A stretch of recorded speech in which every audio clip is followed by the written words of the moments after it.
Okay, let's talk about the section 4, Riemann mapping theorem.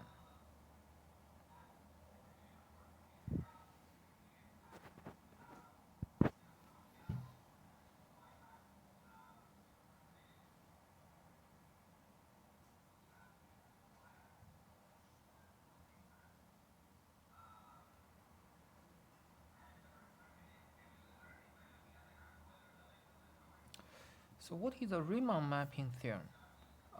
So we're trying to set up certain equivalence relation between regions. So we want to define an equivalence relation. An equivalence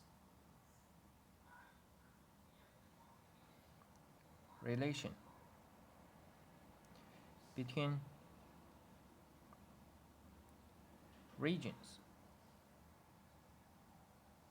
in C. So this is the task. We want to do this. What is the equivalence relation? So we're going to see that if you have two regions,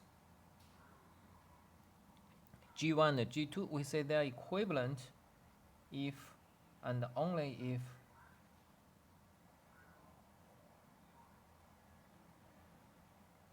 there is a analytic function G1 from G1 to G2, which is also one-to-one, analytic and one-to-one.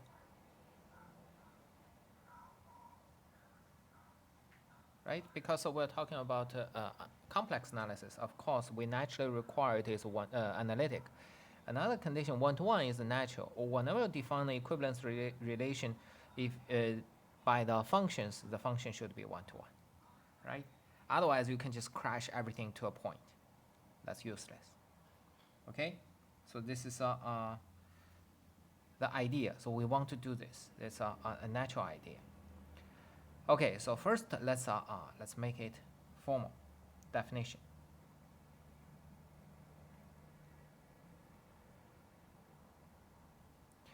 A region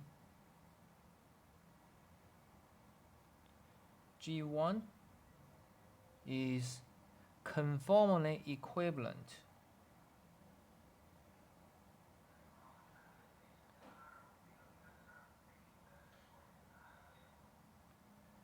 to G2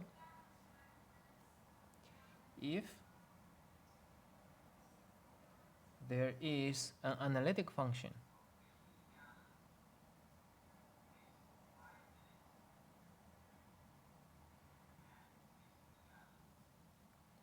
f from G1 to C such that f is one-to-one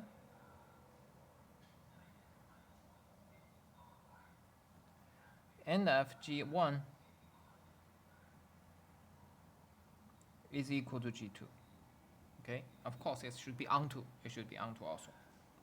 Okay. So here, this problem, this definition, we only say G1 is conformally equivalent to G2. But it's not automatic that G2 is going to be equivalent to conformally equivalent to G1, because you have to know that, you see, this analytic function is one-to-one such that the G1, f maps G1 to G2. We know that it has an inverse function, but the inverse function should also be analytic and one-to-one. One-to-one is okay, but it should also be analytic, right? So we do have a result. Let me see if I can find that result. It's after the open mapping theorem. Let me see where is open mapping theorem.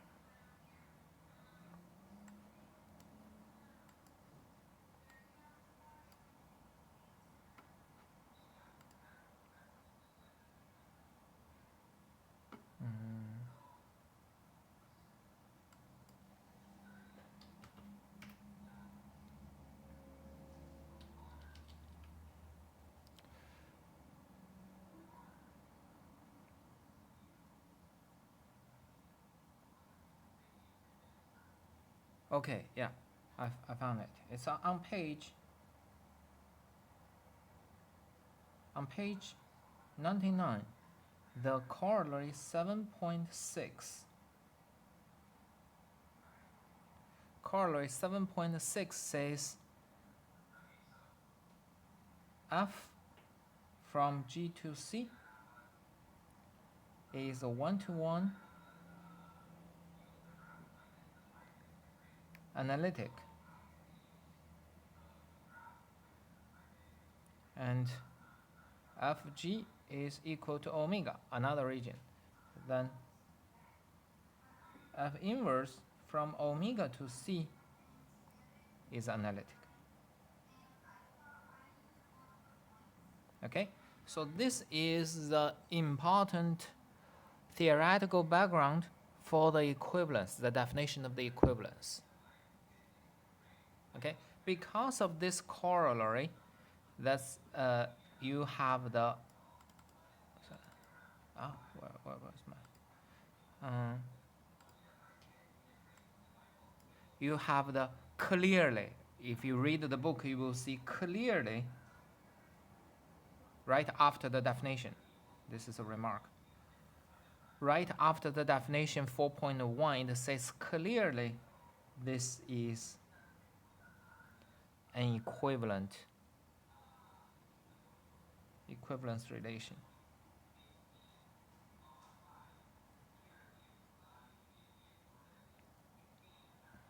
Clearly, this is an equivalence relation. It's not extremely clear. You have to know this result. It's a special result for the analytic functions, because analytic function is an open map. And also analytic function has a property like this. Okay, so this clear depend on this corollary. If you don't remember how we prove this corollary, you go back and check it. And in this proof, actually we have a very important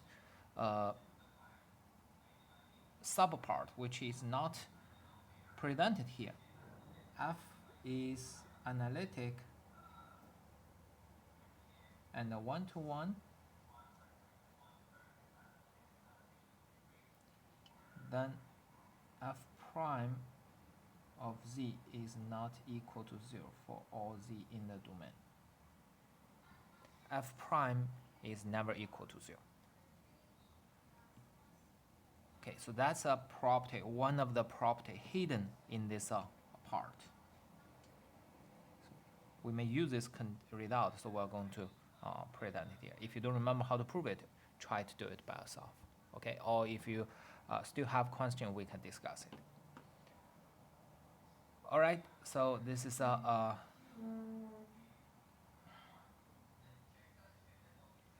it's a definition of equivalence relation.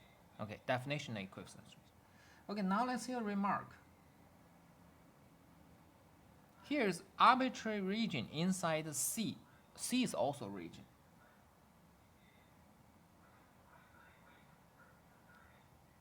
Okay, so C is also a region. So we have analytic function is analytic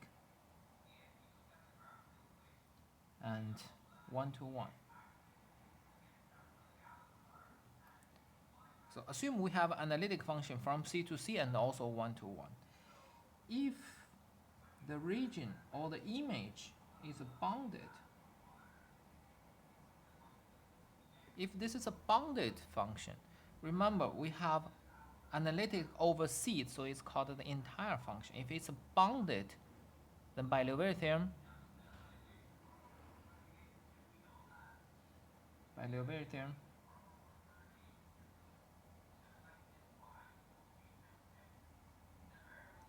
f is a constant.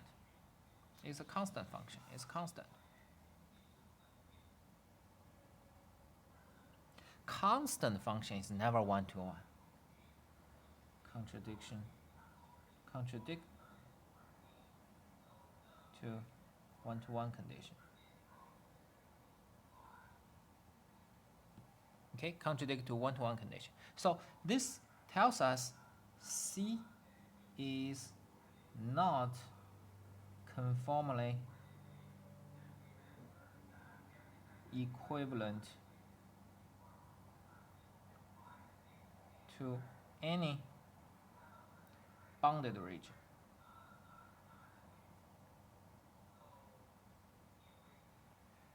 Okay, so C is not conformally equivalent to any bounded region.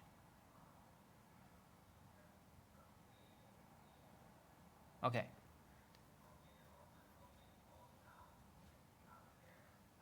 Another remark.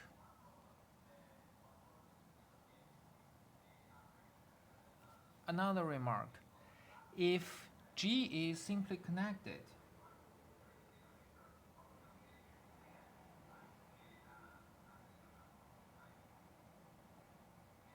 G is simply connected, and G1 is conformally equivalent to G2, then G2 is also simply connected.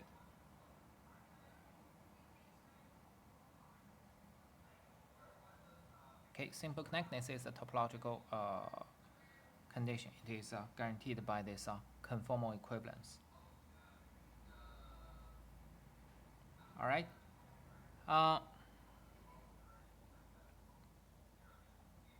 So we know that C is a natural candidate for the region, and C is not conformally equivalent to any bounded region.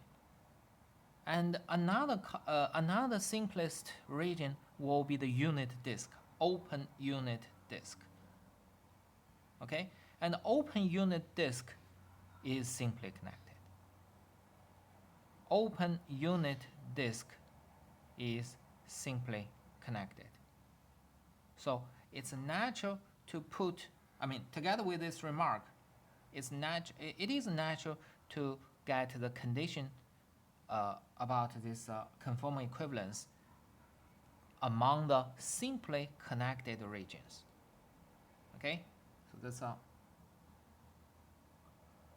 Riemann mapping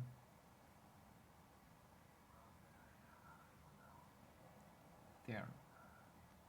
Riemann mapping theorem is about simply connected region. It's because we actually have the good model, the unit disk. Unit disk is simply connected.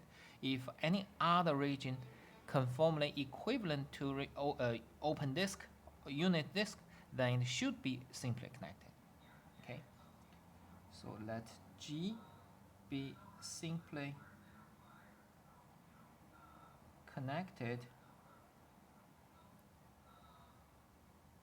be a simply connected region which is not the whole plane, because we just know that the whole plane will not be able to conformally equivalent to a open unit disk. And let A be in G. So A is going to be some normalization condition. Okay, then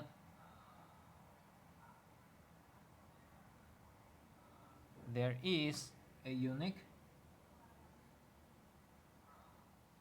analytic function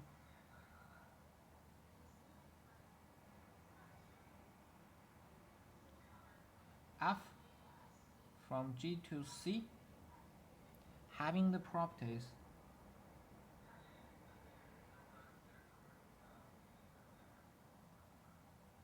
the following property. Okay, what are the following properties?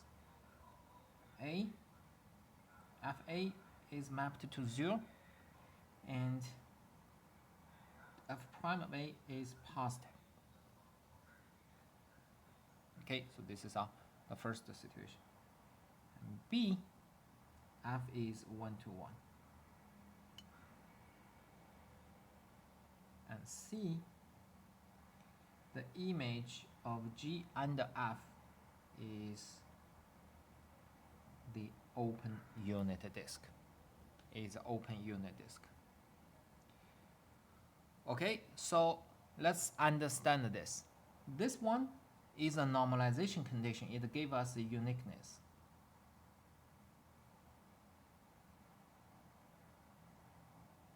With this condition, it is unique. You have to also put this rotation stuff. And this one is part of a equivalence relation, right? It has to be one-to-one. And this one means it's equivalent to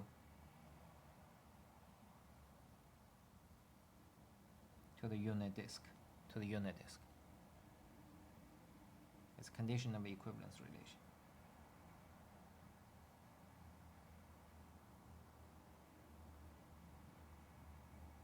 Okay, so those are the three required properties about the Riemann mapping theorem.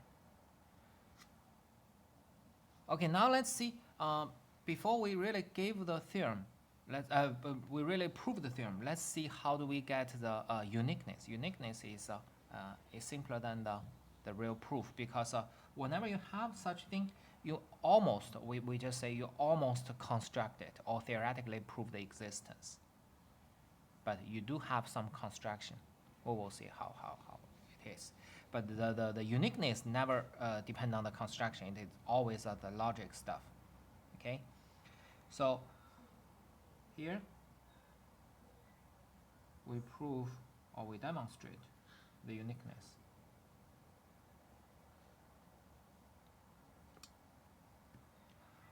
Okay, assume there's one and another one. If G is also an analytic function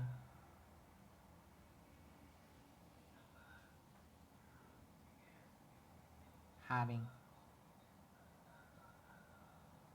these properties. So also have an analytic function with the same properties. And D, let's set D be the open unit disk. D is an open unit disk. Then you see F is from G to D. G is from capital G to D. Then D to G to D, which is G inverse, and F. F composed G inverse is from D to D. Is analytic and one-to-one and onto. Okay, analytic, one-to-one, and onto. Also, we have F circle G inverse of 0 is equal to 0. Is equal to 0. Okay, this is normalization. Well, this, remember that what we have, let me find the precise page.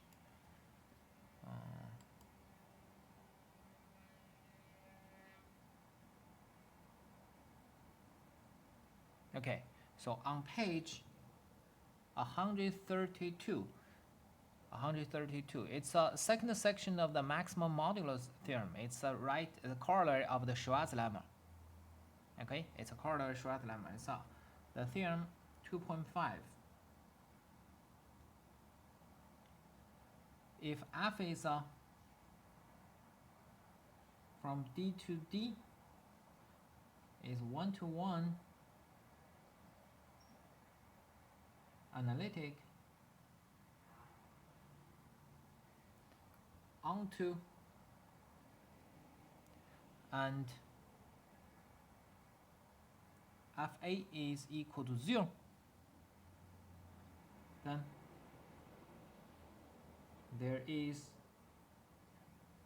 a complex number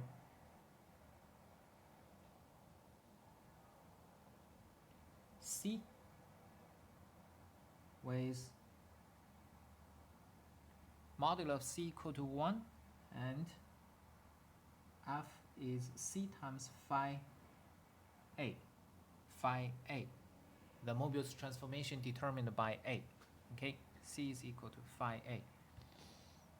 What is phi A? Phi A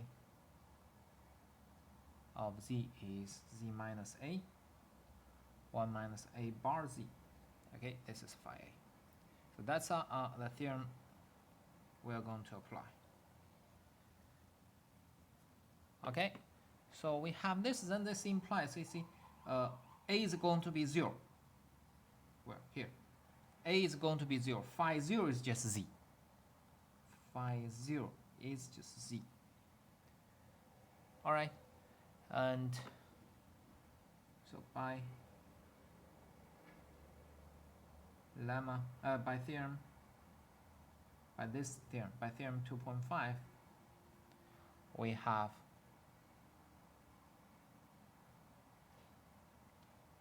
F circle G inverse of Z is equal to C times Z, phi 0, so just C times Z, with ops value of C is equal to 1.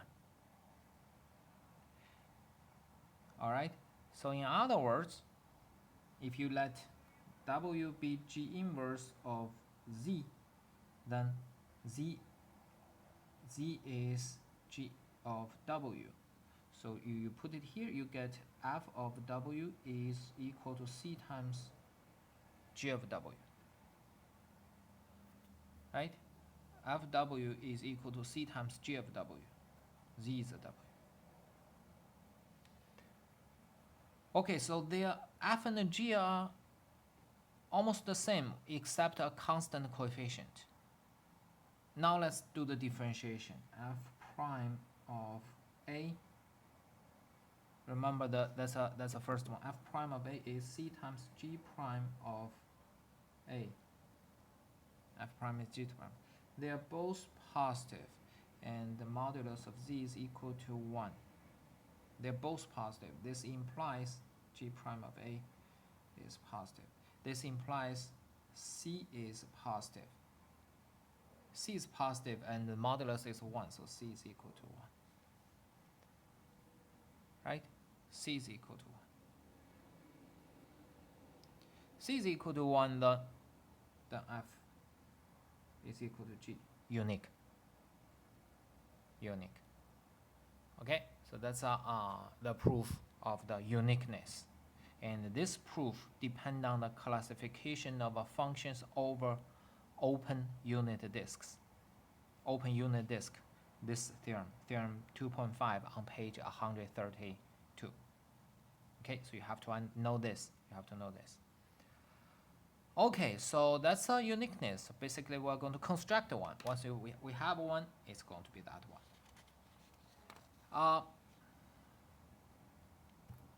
What is a proof? What is the idea of the proof? The idea of the proof is the following.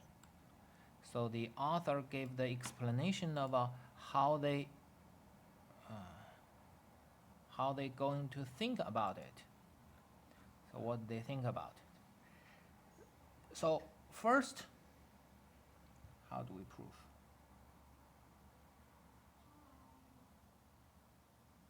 How to prove? So first, we construct a family of functions having properties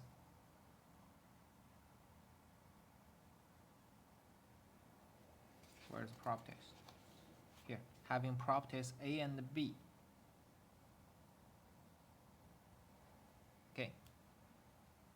Okay, so what does this mean? This means I don't know if it really covers the whole unit disk, but I know that it will be contained in the unit disk.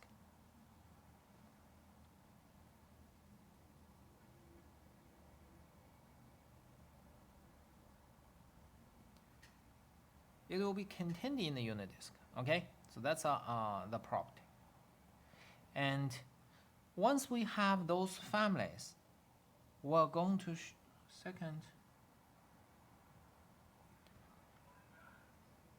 we're going to choose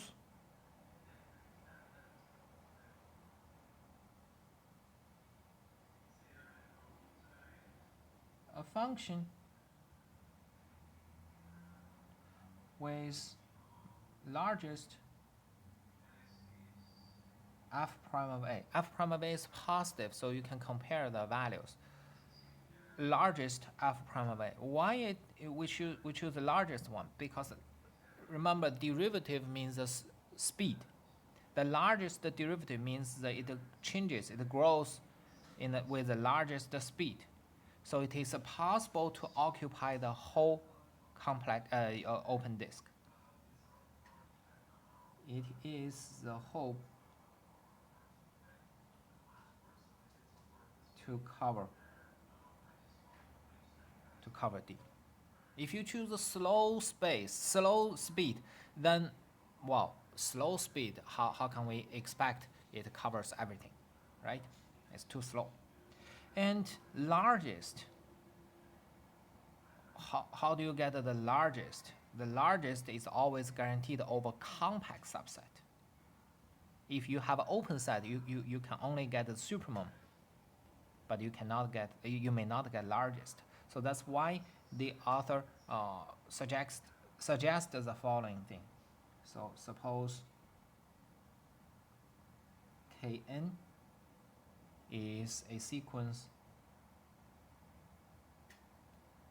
of compact subsets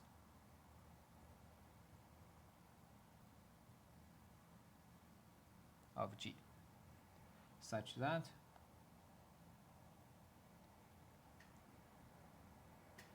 the union of Kn is equal to G, and this point A belongs to all Kn.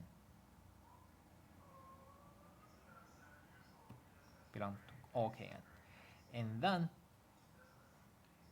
the image, remember the image of a compact set is a compact set. This is a sequence of compact subsets.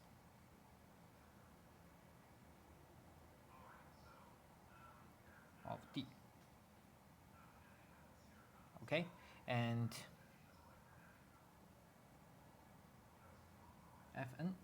Fkn also grows as n approaches infinity, right? N approaches infinity, and we want the f prime of A is the largest possible case for the function over the compact set. Then that is a possible largest derivative.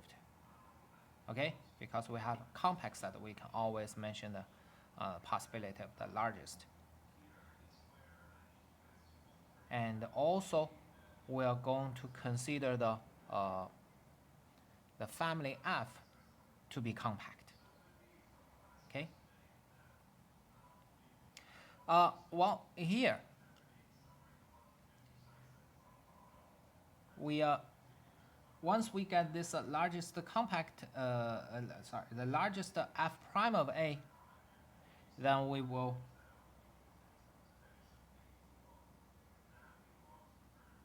show that the union of Fkn is equal to the D.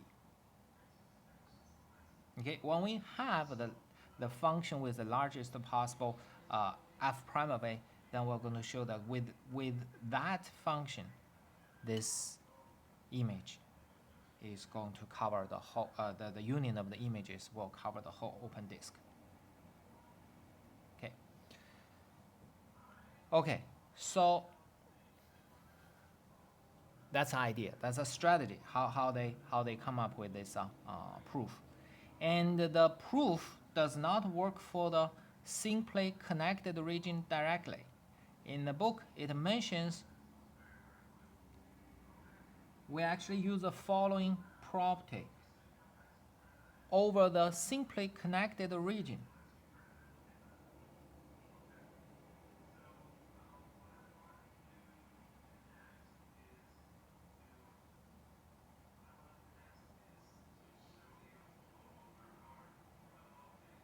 every non-vanishing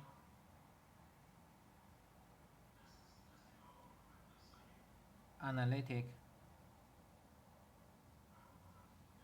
functions has an analytic square root. Okay, so over simply connected region, every non-vanishing analytic function has analytic square root.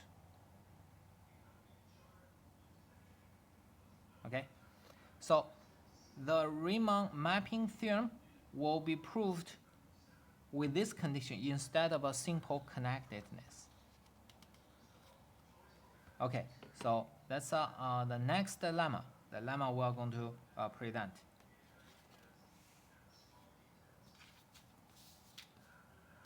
The lemma 4.3.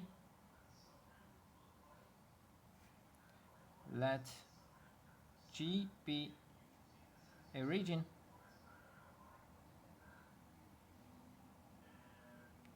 which is not the whole complex plane, the whole plane, and such that every non-vanishing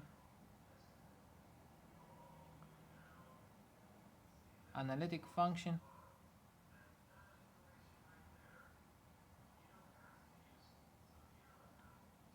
on G has an analytic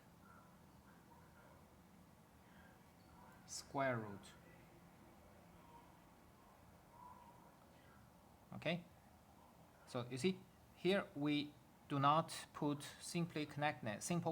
We just put this condition. This condition actually later, I mean, we may not have chance to prove it, but this condition is equivalent to the simple connectedness. Okay, if A in G, then there is an analytic function f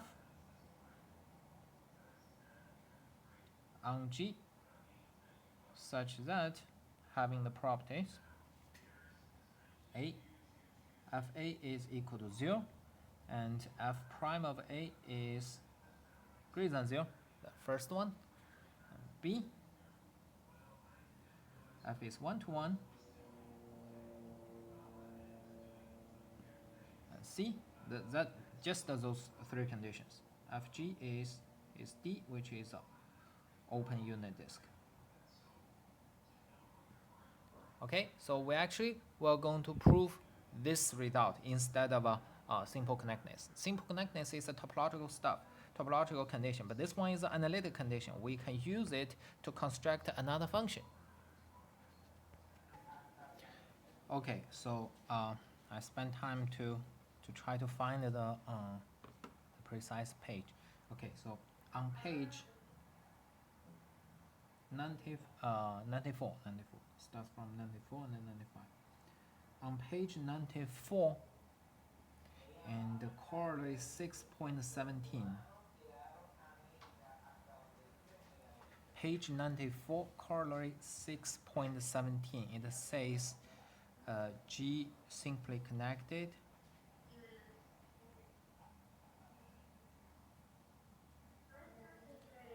and F analytic from G to C, non-vanishing,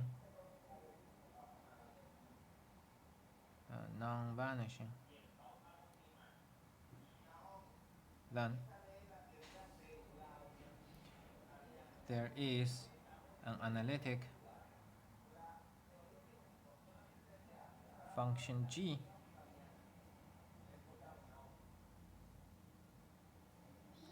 from G to C such that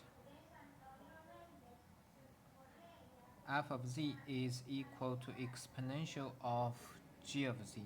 So technically this is called the logarithmic branch.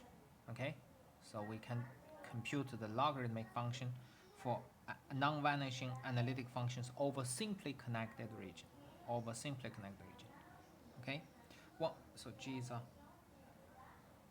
Okay, so that's it. That's the definition. That's the corollary. G is a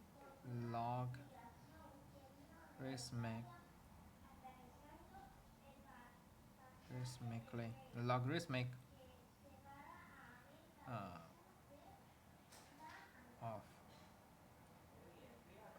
logarithm of a logarithm. How do I write it? Logarithmic branch of fz. When we have the logarithmic branch of fz, we can define all the root functions, right? Then we can define root functions of f of z, right? Because root functions are defined by the logarithmic function. So z to certain power, z to some a's power is exponential a log z, right? We use this to define it. So when we have the fz square root of z is just exponential half of g of z. Exponential half of g of z. Then that is a square root of. So this is the source of the condition we used here. This is a source. All right. So I just spend time just to try to find this source. Okay, now let's see the proof of the real lemma 4.3. We're not going to finish the proof in this video. We'll continue the next one. We define f by f is the set of all analytic functions h of g. F belongs to h of g. F is 1 to 1. F a is equal to 0. F prime a is greater than 0.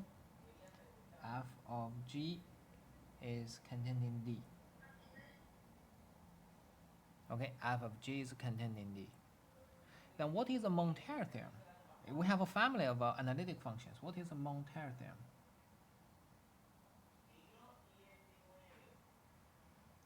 Montel theorem says a family in h of g is compact, right? Let me find the Montel page. Where is the page? Silas-Gaudy, space analytic functions, Hurwitz. Yeah, Montel theorem, page 153. So a family is normal. Okay, f is normal if and only if f is locally bounded.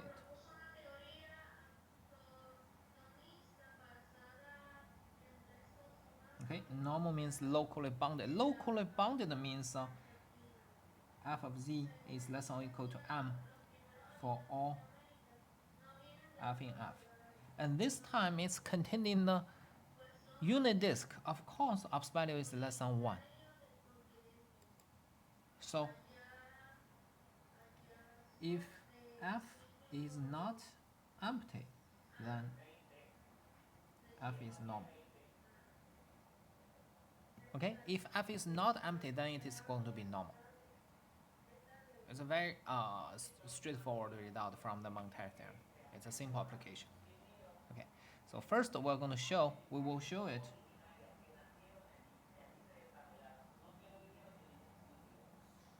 We'll show that f is not empty. And also, we will show that if you take the closure of f, you actually only add 0 point, 0 function. But be careful, 0 function does not belong to f because 0 function is not one-to-one. Okay, so that's really outside f. F is not closed. F is not closed. Let me see if I can finish.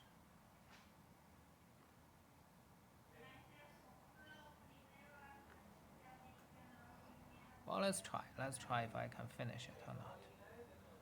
Okay, so in the book, this condition is denoted by 4.4. This is a 4.5.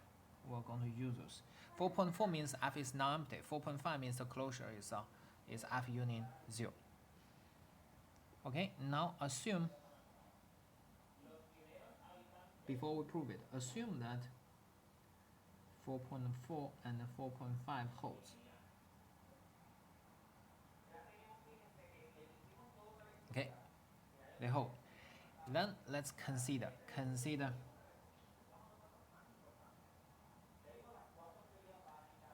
the function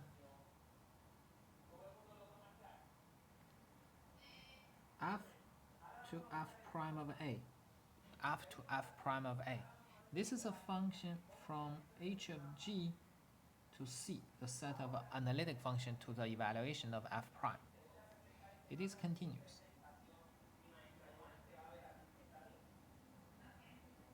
It's a continuous function. And f closure is compact. If closure is compact, then there is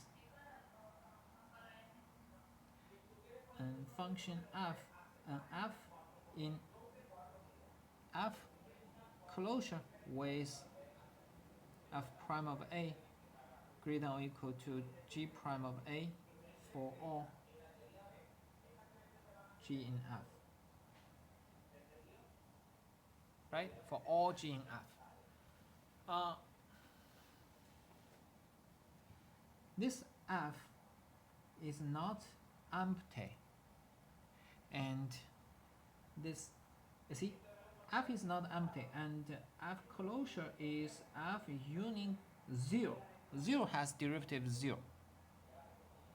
0 has derivative 0. If that is the maximum, then all others will be constant. So it is not going to be greater than or equal to anything. Right? So, okay, so I'm trying to say the following. This function f